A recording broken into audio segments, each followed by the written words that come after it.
have become global citizens, and that, of course, includes students in higher education as well. So today I will be talking about international students and how they can make the most of the life and learning experience in the countries that they have chosen to upgrade their skills and to further their education. The more international exposure that a student gets, the more opportunities they will be able to create for themselves for professional and personal growth. So this talk is going to be divided in 4 different subtopics. First, I will be talking about how to sail through orientation week and make the most of that first introduction that they have into the world of academia. Second, I will be talking about finding and landing the right placement, the perfect internship that is aligned with your values and interests. Third, I'm going to be talking about mental health, which is a crucial topic for students to be aware of. If your mental health is on point, you can thrive easily. If your mental health is not on point, it is very difficult for you to be able to accomplish the things that you want to accomplish. And lastly, I will wrap up my talk by touching on the topic of networking and the importance of human connections and how those connections can expedite your education and career goals as well. So, first thing I want to talk about is orientation week. Orientation week is an interesting opportunity for all students to first build relationships with other people around them who are experiencing the same reality and to see what connection they can start building to be able to put initiatives together, to solve problems collectively, to make the most of the school experience that you are going through at the moment. The problem with orientation week is this. Once you go to school and you are exposed to the orientation activities, most likely you will be getting a tour around the campus and you will be introduced to different services that the college or the university offers to support you on your journey. You will be hearing someone from those departments talk about the services they provide, and then you will be given a bunch of handouts. Most likely, there's going to be so much information that you will be overwhelmed and you will never have a look at those handouts again. So what can you do? You can connect with 4 specific people during that first week of before starting classes, during orientation week. 4 essential people that you as an international student should connect with during that period of orientation. First, you want to connect with someone who does not speak your native language. You as an international student, you're making a huge investment to go to the countries of your choice to upgrade your skills, to get your education, to get training. You are paying, at least in North America, at least 3 times or around 3 times the amount of money that a local student pays. So it's a huge investment. So imagine you pay all that money, but you are here in your country of the country that you chose as destination for your educational purposes, and you are only hanging out with other students who speak your same language.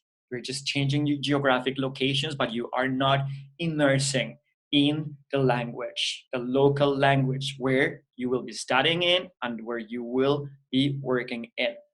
If you come from China, if you come from Vietnam, if you come from Brazil, for example, to the Canadian context, you will not be working in environments where you will be interviewed in Portuguese, Chinese, or Vietnamese. You will have to do that in English or in French if you are in other provinces, but predominantly you will be interviewed and you will be having to perform your work in the English language. As an international student, it's paramount that you strengthen your communication abilities because you need to be able to articulate your ideas and your thoughts to engage people in your conversations so that they can see the value that you can add to their organizations or to the projects that you would like to partake in. So connect with someone who does not speak your native language so that you force yourself to talk in English in the North America, talking about the North American context. Second person that you would like to connect with, a student who is not taking the same program as you are, student who is getting trained in a different area. And the rationale behind this is that we tend to limit ourselves a lot. So if you are part of a hospitality program, most likely you will be hanging out only with students who are taking hospitality courses as well. If you're taking business, you will be hanging out with business students. If you're taking health sciences, you will be limiting yourselves to hang out only with students who are taking health sciences too. But it shouldn't be the case. You should connect with people who are getting trained in other areas and see if their interests, if their values, if their life stories align with yours, and see if together you can collaboratively put together projects, maybe build and develop a business initiative with the support of your institution and the resources that they provide to do so. And if you get inspired to maybe solve specific problems or pain points that our societies are going through. Don't limit yourself. It's a huge universe of possibilities out there when you make the right connections. The third person that you would like to connect with, that you want to connect with actually, someone who teaches at your program. If you cannot connect with a program coordinator during orientation week, because most likely they will be swamped with work, emails, calls, events, activities, etc., that's fine. You will find time to connect with them at a later date. It is paramount that you build a relationship with your program coordinator, because they are the folks who are overseeing the entire program. They are the ones with connections, with employer referrals, etc. So you want to know what's going on behind the scenes in the program, how other students are doing, and how they can support your journey as well. If you cannot connect with the program coordinator, then you want to connect with someone from the faculty team that we will be teaching your courses that specific semester when you are starting. Why is this important? Because again, you come here as an international student with education, with a wealth of experience maybe, but you come with zero connections or very limited numbers of connections. So you have to play with what you have. And the best place for you to start building a strong and robust network is your institution, your college or university. So the professors are there to help you out, and because they also are working in the field where the field that you are getting trained on, they have connections, they have referrals, they might be able to help you out to expedite your job search processes, your career opportunities, etc.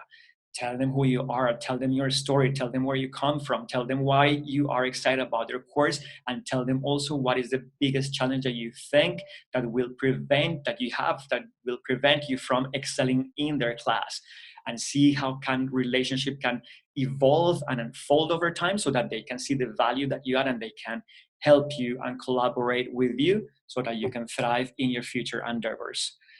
And fourth, you should connect with someone who works at your institution. Again, as the faculty, you want to work with the things that you have at hand, and that is your school environment. So it is great to connect with someone who works at your institution, because their job simply is to help you succeed, but you have to reach out. So maybe during orientation week, you're going to just write down the name of each of the individuals who are introducing you to the different services available for you to use at college and university, and then get back to that person either by email or go directly, knock on their doors, introduce yourself, tell them your story, and ask them how your services can support you and can help you can help you meet your needs.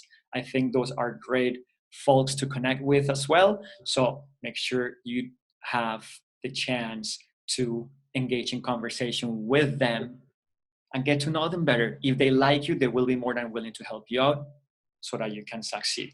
So that's topic number one. With those things in mind, you will be able to have an amazing orientation week. You will be coming to classes feeling more confident, etc. And you don't have to limit yourself just to that. You have the liberty to connect with anyone you want within your school environment. The sky's the limit.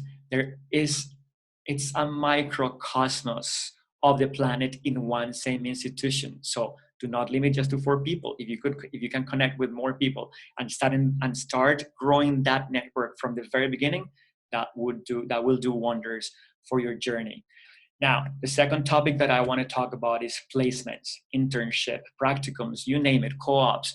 If your program has a practical component, you have to make sure that the place where you end up working at is 100% aligned with your goals, with the things that you want to learn, with the skills that you want to develop, with the nature of the work that you want to be part of, etc. Yeah. So you have to make sure that you make critical choices about those places where you want to work at, because the placement is the climax of your program, is the opportunity and the space for you to apply the knowledge that you have acquired in the classroom, to make contributions, to solve problems, to develop new skills, again, to strengthen your network, to make new connections. And you never know, if you do diligent work, if you put in the effort, if you are creative, if you are innovative, if you ask questions, if you're curious, if you add value, you may end up leaving your placement with a job offer to work with that team on a full-time or on a part-time basis. And we've seen that happening a lot when students make the effort and when they take the wheel behind their career and their internship periods to make the most of them.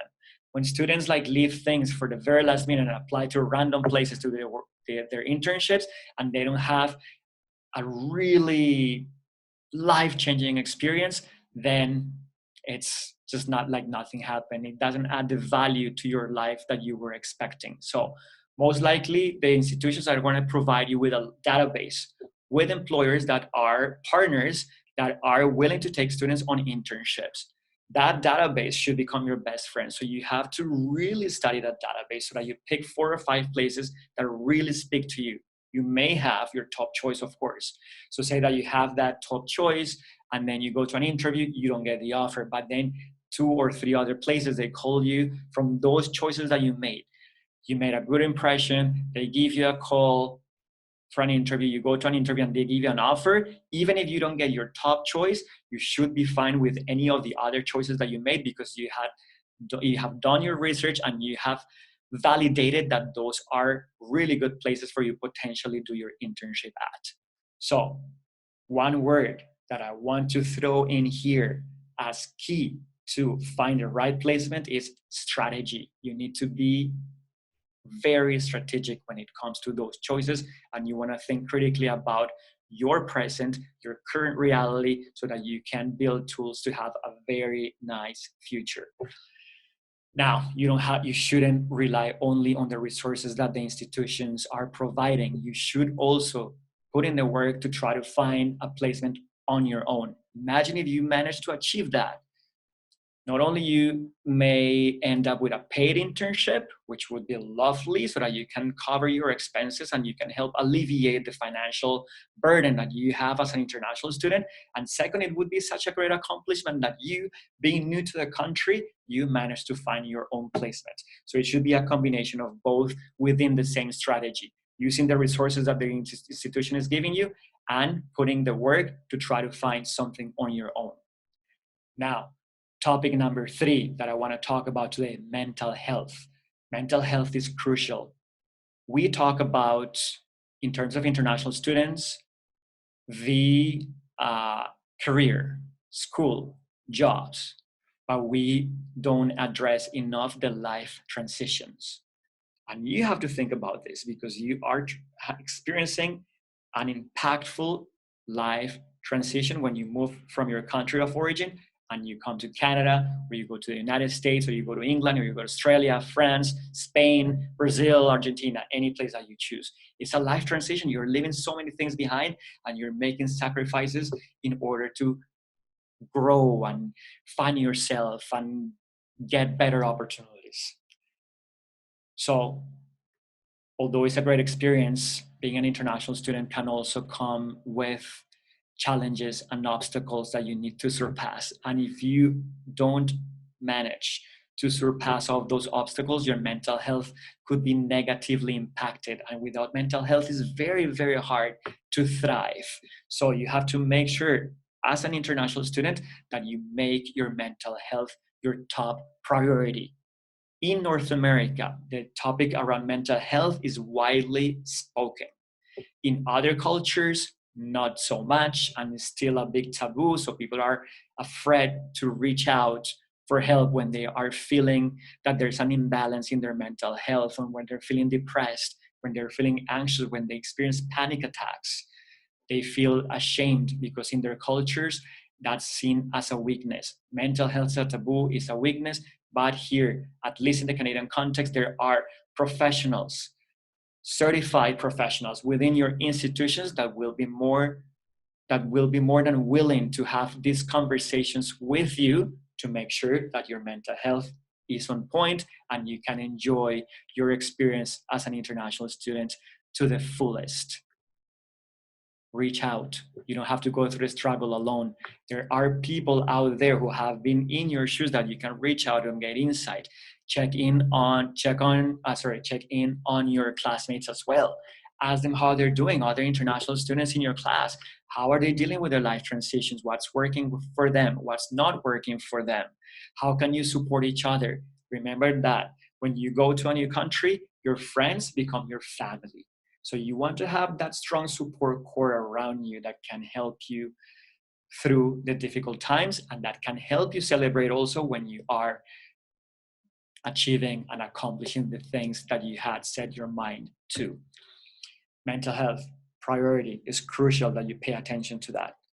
Last thing that I wanted to talk about today is networking. So coming back to the topic of the human connection, you come to these countries with experience, with education, with skills, values, but you don't come with a lot of connections. And the best life and career opportunities come through your connections, through a referral, through someone who is able and willing to put out a good word for you so that others can sit down with you, ask you a few questions, and invite you to become part of their team so that you can together develop incredible initiatives that again will help you to grow professionally. Yeah. Easier said than done. There's a lot of people who are maybe shy or then don't feel comfortable when it comes to networking, and they feel intimidated only by hearing that word networking, which might sound that is becoming cliche, but I think it's not becoming cliche, and I think it won't become cliche anytime soon, because really the power of human connections is incredible, and there's untapped potential within your institution to build strong networks. So things that you can do on top of the people that you have connected with at the beginning of the semester, go out there, walk around the campus, find out what services are available, knock on their doors, introduce yourself, tell them who you are, ask them what is exactly what they do and how they think they can support you. Or even better, ask them if there are opportunities for you to support them and their initiatives that help other students who, like you, are experiencing similar realities. Student clubs.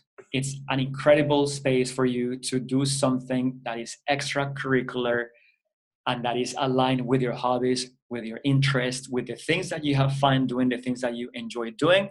And again, you have the chance to build leadership skills and meet incredible humans that will become family, friends, mentors, and together keep an eye on each other and collaborate, because going to college is not about competing against each other, it's supporting each other, you know, as a collective to help every single person in that environment to create incredible opportunities for one another, because there's abundance in the world. So you don't have to compete with anybody. You have to strive to build collaborative relationships.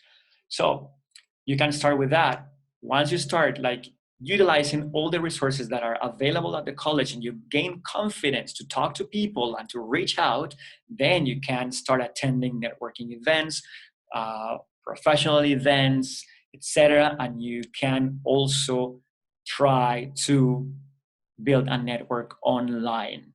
Remember, nobody knows you here, so you need to get noticed by potential employers, by people in the industries, etc., by thought leaders in the industry. And LinkedIn is a great platform for you to achieve that, so that you can make online connections that can evolve. And after, you can ask them directly to meet with you, so that you get insight into their journey. So for example, LinkedIn. So imagine that you are following someone in your industry that is perceived as a thought leader and is always posting content that is adding value to the community.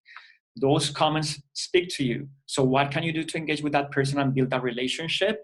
You can have a look at the posts, find which are the ones that really speak to you and how you can add extra value to them by leaving a thoughtful comment that goes beyond the simple "thanks for sharing," "agreed," "that's great." No, take your time to really digest what the post is saying and write something that adds extra value.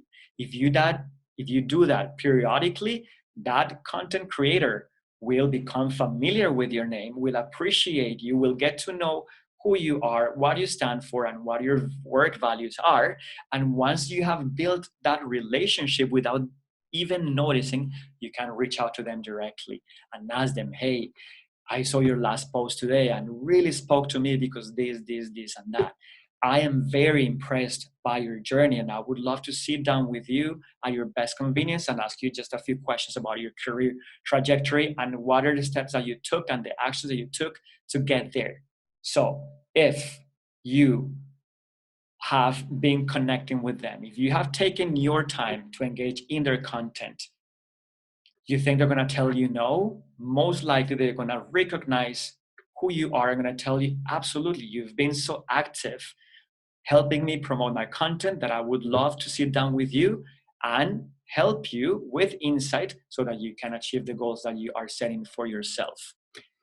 Someone says that your network is your net worth, and I think it's a beautiful sentence because it really illustrates the power of human connections. Remember, you're here, you're new. Maybe not a lot of people know you, so you need to do the extra work in order to get noticed and to build strong connections that can help you expedite all the goals that you have set for yourself on a personal level, on a professional level, or on an educational level as well.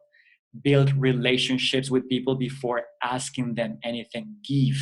If you want to receive, give first.